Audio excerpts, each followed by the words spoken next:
Hey kawan, welcome to EDCReady. Today I have a review of this knife. It is the Ganzo FH11-CF. CF here stands for carbon fiber. Couple of things I want to talk about, first of which is I'm trying out a new board. This is just disable board, but I've added a carbon fiber sticker on it, so let me know if you guys like it or if it's too distracting. I'll just switch over to the previous board.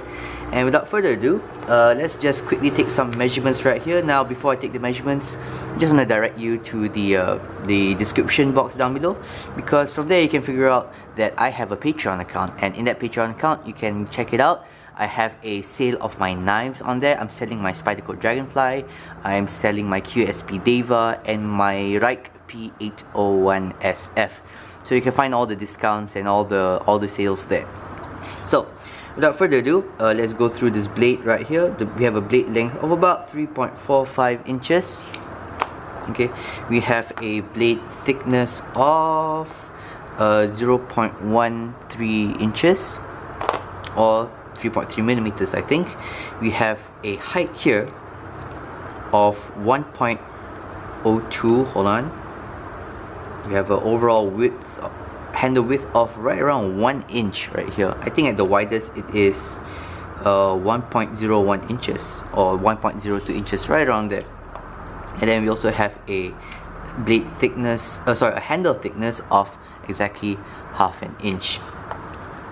Just quickly, we have the handle length here of 4.68 inches. Now another vital reading I want to put up is a weight, of course. Again, my scale only measures in grams. You're going to have to convert it a little bit later on, but this knife is coming in at 1.15 grams. I don't know how much that translates to in ounces, but you guys can do the conversions yourself. I think it's just under 4 ounces. Alright, so without further ado, a couple of size comparisons right here. Here it is against another carbon fiber knife, the ZTO450CF, which I'm currently doing a review of, and one that just came in from my friends over at Thomas Tools. We have here the CRKT Pilar Large or Pilarge. Alright, so without further ado, let's get into this from tip to butt. But first of all, let's talk about who is Ganzo. So Ganzo is a company coming out of China. A lot of people have kind of a bad taste in their mouth with Ganzo, because a lot of times they kind of do designs that look like Rat 2 and Rat 1s with an axis lock. They look like Para 3s and PM2s with an axis lock, and so on and so forth. So they kind of got this bad reputation for being a brand that kind of copies other popular designs and puts in an axis lock and makes it different enough that it doesn't exactly copy those knives, and they don't use the logo. So they're not making counterfeit knives. They are making, maybe, I think, heavily inspired or modified clone type of knives. Now, how do I feel about that? I don't feel too bad, because living in Southeast Asia, it can be very difficult to get knives such as knives designed to look like Rat 2s or Rat 1s or Para 3s or PM2s, mainly because well, they're made overseas, especially the Spyderco line. Some of the USA Spyderco made knives, it's very difficult to get them in hand. The markup is going to be killer high, and then sometimes it's just going to be a trouble trying to get them in from overseas because of the shipping and the taxes. So it gives us a good opportunity to feel these designs in hand. The great thing about this is that they're not making counterfeits. They're not saying they're Spyderco knives. However, I understand that if you do live in the States, you might want to support it, the real Spyderco knives, because it's more readily available to you guys. But other than that, Ganzo have their FH line. Now, if you ask me, their FH line is more legitimate in the sense that a lot of the designs, they are more unique to them. Okay, definitely this here looks like a pocket knife, but you can't say that it's really copying any other pocket knife. It's kind of a generic pocket knife design. In fact, they have other FH lines that are actually, in my opinion, really unique to Ganzo themselves. So add that with some really good machining, some good fit and finish, some more in-house designs, I think that the FH lines, you can't really fight it. It's such a great budget line. You know, the F lines, the G lock lines, or the Ganzo G locks, which is actually just an axis lock. If you want to say that they copy other designs, yeah, you can say that. I'm not gonna hold you to it, but at the end of the day, it gives us here in Southeast Asia an opportunity to really check out these knife designs. So that's enough rambling for me. Let's get into the review from tip to butt. First of all, this blade right here, let's talk about the material here. This blade material is in D2. Now, from forums that I've looked up, Ganzo's D2 is actually pretty well heat-treated D2. They get a HRC rating of about 60 to 62, which is pretty high. You can get HRC ratings like that from S30V, and that's slightly higher than S35VN. And these are of course premium steels. So this is a S35VN steel right here.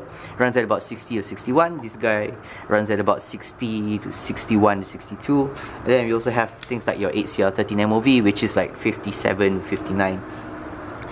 So that's a great thing. It's a good budget steel, D2. It's great for edge retention. It's also a much tougher steel than a lot of your budget steels. So it's a very good user kind of steel that you can use from day to day. The thing I don't like about D2 is that it is just under the limit to be considered a stainless steel. So you do need to take care of the blade a little bit more. Make sure you add some mineral oil. That's what I add here. And make sure if you get any kind of patina looking thing, you just quickly add oil and quickly just rub it off. Alright.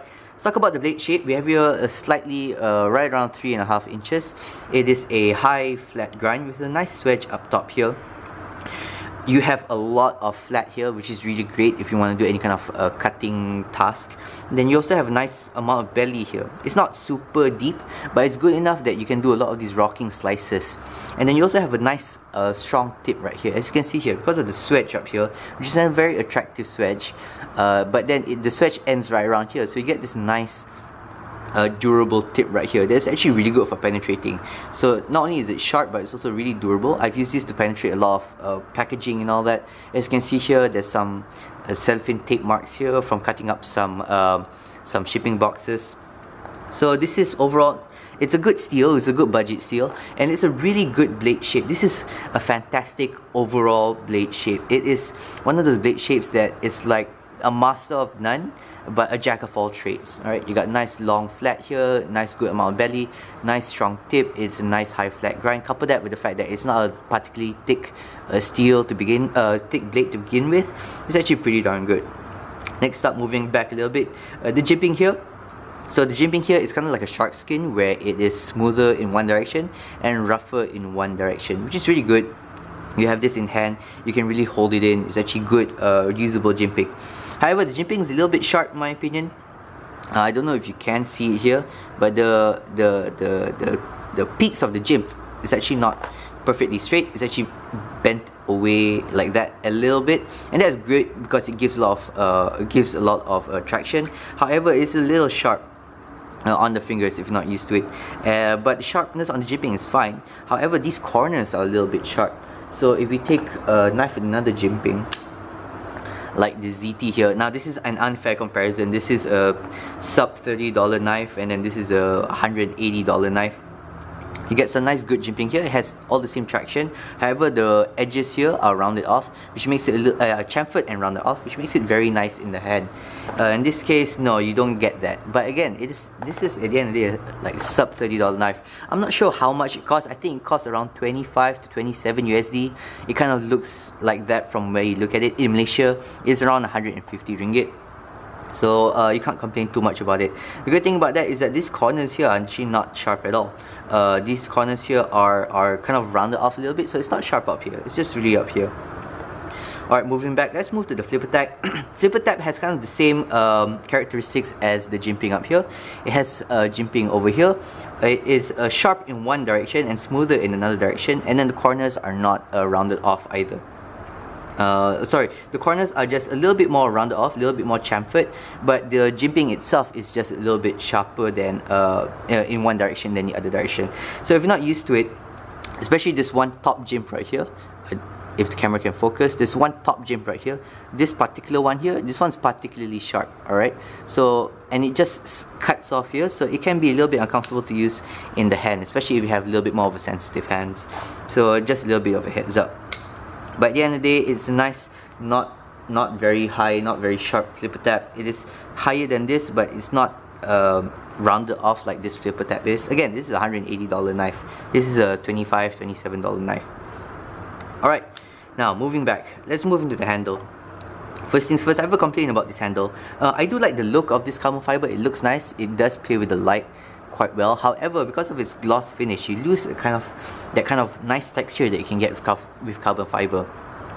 So carbon fiber, being fibrous, you can get this nice kind of like snake scale texture right here, which is very nice. It adds a little bit of texture, a little bit of a grip to the knife. However, this is just a gloss finish and it's just perfectly smooth, which makes it a little bit slippery in the hands, especially if you have it all oiled up like I do right now. Let me just wipe that off. Okay, but no doubt this looks like nice carbon fiber. It does play with the light. You can see the fibers moving in different directions. But yeah, at the end of the day, I'm not too big of a fan of that gloss finish. However, it does look nice. Now, one thing I have to mention, it doesn't bother me, but it can bother some people, is that the carbon fiber doesn't go all the way through. It is actually just a layer of carbon fiber that ends right around there. It's a layer of carbon fiber that ends right around there, and then it is on top of some G10, and then it's kind of laid on top. I understand why they do this. They need to keep the cost down. Carbon fiber is very expensive material, so I don't mind to have the look and have that G10 overlay. It's not too big of a deal for me, because at the end of the day, carbon fiber to me is once about weight reduction, but it's also about looks, and this does kind of serve that look of carbon fiber despite it having that gloss finish. Now let's talk about my favorite part about this knife, the action. Now the action here, when I say action, okay, the pivot's a little weak. The pivot, you can, I don't know if I can do it with the camera on top, but you can just flick it out. So it's a pretty weak detent, which I don't enjoy. I do prefer a slightly stronger detent, like on my ZT right here. But the smoothness of the pivot, I can't explain how amazed I am that you can get a pivot, a knife this smooth, a knife this drop shot at 25-27 USD, and it is so smooth. Hold on, let me just show you guys. Okay, so I have here opened up. Okay, I disengage the lock, right? It's over the detent, and then I'm just gonna twist this. Alright, and then it's gonna drop just like that. Look at that, and it drops. Disengage, lift, drop. Disengage, lift, drop. How are you doing that at this amount of at this price? I talked to the Yiren at the Polished Edge, and he said that all this is possible with all these budget Chinese knives because they have the machining capability to do so. And this is just a testament of how knife technology has improved over time. That in the past you probably need something like this around this price to get this kind of action, and even this actually requires a bit more of a shake. Okay, see, it won't drop. Okay, it requires a shake, then it'll drop.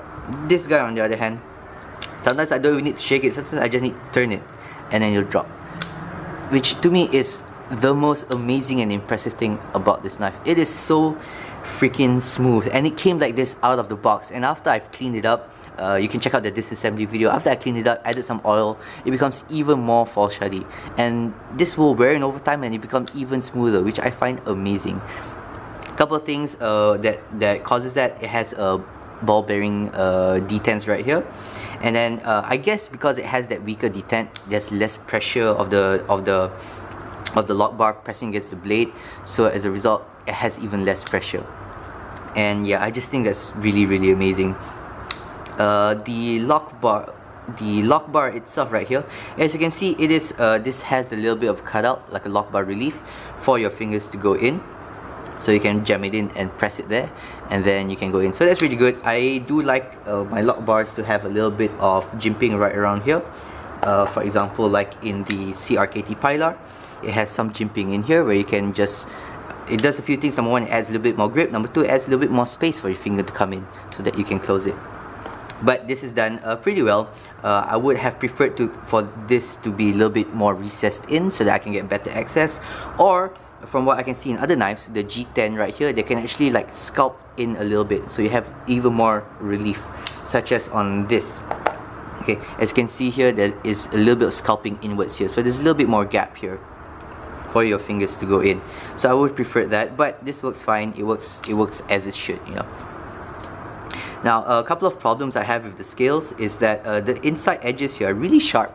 Okay, so I can definitely, if you see me light pressing this instead of light switching this. I'm not doing one of these very much. I'm doing one of these, and that's because when I do the light switch, right, and if I at any point drag my nail onto these scales, I can actually like strike off or wear out the nails a little bit, just because of how sharp these things are. They don't cut you, but at the end of the day, it's not ideal. Okay, it's pretty sharp. Like I don't have anything on my plate right now, but the ZT here is even chamfered and rounded off on the inside, so that makes it comfortable if you want to light switch it like so, and then you don't end up having to cut off your fingernails a little bit. But this, you have that danger, and that kind of travels all the way around the knife. Every part of this knife on the inside here is definitely sharper than it needs to be. It's an easy fix. All you need to do is buy some sandpaper. Make sure you wear a mask when you want to sand this down, because you don't want to be breathing in G10. Wear one of those haze masks, and then just like sand it a little bit, and that will fix the issue. But again, you know, this is a $25–30 knife, so you can't really expect the fit and finish you expect from something that's worth $100 or even 200 USD. Now moving on, another thing I really like about this knife are the screws. Now I've had one more Ganzo before. It's one of the F lines, one of the G-lock lines. I love that knife, great hard use knife. However, the problem with that knife is that the screw holes here are very shallow. Okay, and as a result, I think I may have stripped out the screws a little bit. It'll still work if I give it enough torque, but you do have that danger. On this guy, okay, the actual hole is actually really deep. Okay, so we have T8s and T6s here. So both the T8s and the T6, the holes are really deep, so the chances of you stripping out the heads of the screws are even more reduced. And I really like that. Once I added in a bit too much Loctite in the pivot here, and then when I tried to unscrew them, it kept fighting me, so I had to put two screws on this end. And because I accidentally put in too much Loctite, I had to twist more than I needed to, and I was really afraid that I was gonna strip the screws. But you know what, they held up really well, and I'm actually really impressed. Alright, so yeah, moving on. Yeah, that's another bad thing about this knife, that it has free spinning pivots. So in some knives, such as in this knife, you can't see it because it's on the inside, but the pivot is actually a D shape, so it can't spin on the inside. However, this on the other hand, this does spin on the inside, which means you need two tools to stick it in. It's a problem that also exists on the ZT. I don't take apart my knives all that often, maybe once a month each knife, but you know, it's just a quality of life kind of thing. Another thing I really like here is you have a lanyard tube right here, a lanyard hole right here. It doesn't go through the knife, so it doesn't disturb the aesthetic, but you can still tie it in here. And the great thing about this is that unlike a regular lanyard hole that goes in through that, you tie a lanyard here. If you ever want to disassemble the knife, you have to untie the lanyard hole, then you have to tie it back on. So you have to untie the lanyard, then you have to tie it back on. So that can be a little bit troublesome. On this, you can take it apart without the need to untie the lanyard, because it is in here. When you split it open, the lanyard is, well, it's still intact. Another thing I really like about this knife is the deep carry pocket clip. Now, I'm a sucker for deep carry pocket clips. I love deep carry pocket clips, but the problem I have with some deep carry pocket clips like my Civivi McKenna is that the heads of the screws go quite high up into the clip. This on the other hand, the screws are actually quite flat, so, and then the clip is pretty tall itself, so you can really get your pants up, right all the way up, and then you don't need to fight the screws. And then, am I missing anything? Oh yeah, we have full steel liners, which gives it a nice strong feel, which is always good. Not skeletonized. Weight is fine. I do enjoy knives that are below 4 ounces. 3.2 ounces is great. Below 2 ounces is fantastic. So this at the edge of 4 ounces is just like on the limit of what I find a heavy knife to have in my pocket. But the great thing about this is it's a very narrow knife. Compare this to a Pilar. Okay, the Pilar is definitely a much wider knife, and compare this to the ZT. The ZT is a little bit narrower, but it kind of arcs around a bit more. So a very nice knife in the pocket right here. Just stick it in. It feels like it's not in the way. I can put my phone in and everything. Let's talk about ergonomics. One of the bad things about this knife is that I have already mentioned the sharp edges on the inside. It's kind of bad for ergonomics, and then it's just a nice long straight knife. So that is one of those things that will work for you or won't work for you. If you like this kind of feel in the knife, you like this kind of hard use feel, then you're gonna like that. If you do enjoy more of the more arced designs, this personally for me, this is a bit more of a comfortable knife because of that arcing. It's just personal preference. I just thought you should know. Alright, let's get into the conclusions. This knife has a lot of things going wrong for it. For example, it doesn't have a stainless steel. It has a sharp jimping. It has sharpness on the inside. It doesn't have a way to cover this once the clip is on the other side. It has a free spinning pivot. It is not the most comfortable to disengage the lock, but the things it does well, it does them fantastically well. For example, it has good screws. These screws are nice and hard, and they're also nice and deep, which means you don't strip them out very easily. You have a nice deep carry pocket clip. This deep carry pocket clip is a real deep carry pocket clip, and then the screws don't go that far up into the clip. Okay, it has a visually nice looking CF, but the most amazing thing, I know, and you also have a nice blade shape, but the most amazing thing about this knife, as I've mentioned, is this action. Every time I use this knife, I'm just like, wow, what the... Wow, this is the kind of action I've only seen in videos of Shirogorovs, in videos of the Grimsmo Rask. And to have them in a knife like this, and in my head, I only thought to myself, I can only feel this kind of action with those extremely expensive CNC or custom knives. Like, never well, I definitely didn't know that this kind of action existed in such a budget knife before, and that really gives me a taste of a really high-end action on a really budget knife, and that's why this knife is sticking around. I have this thing where in my collection I try not to have the same knives with a similar locking mechanism. So the current knives in my collection, I have a liner lock, which is my Civivi McKenna. I have a frame lock, which is my ZT0450CF. I have like an axis lock kind of thing with my other Ganzo. I'm trying to get a compression lock, which is going to be the Para 3 lightweight. I'm trying to get a button lock whenever that comes out. I have a back lock, which is my Spyderco Dragonfly, which I'm selling, by the way. Check that out on my Patreon. But this knife, it does have a liner lock, and I do like the Civivi more. It's more comfortable, it's better made in terms of fit and finish. However, this fit and finish is still really good. As you can see, there's no gaps in the back spaces or anything. But just this action is so good that I just want to keep this around. This is an action showpiece through and through. And if you're looking for that kind of thing, then this knife, I think, is going to be the knife for you. Alright guys, thank you very much for watching this video. Just comment down below, what do you think, what knives do you think have this similar kind of action? Doesn't matter if it's budget or if it's high end. And of course guys, you can follow me on Instagram. It is Mr.EDCready, and thank you so much, and have a great day and stay ready.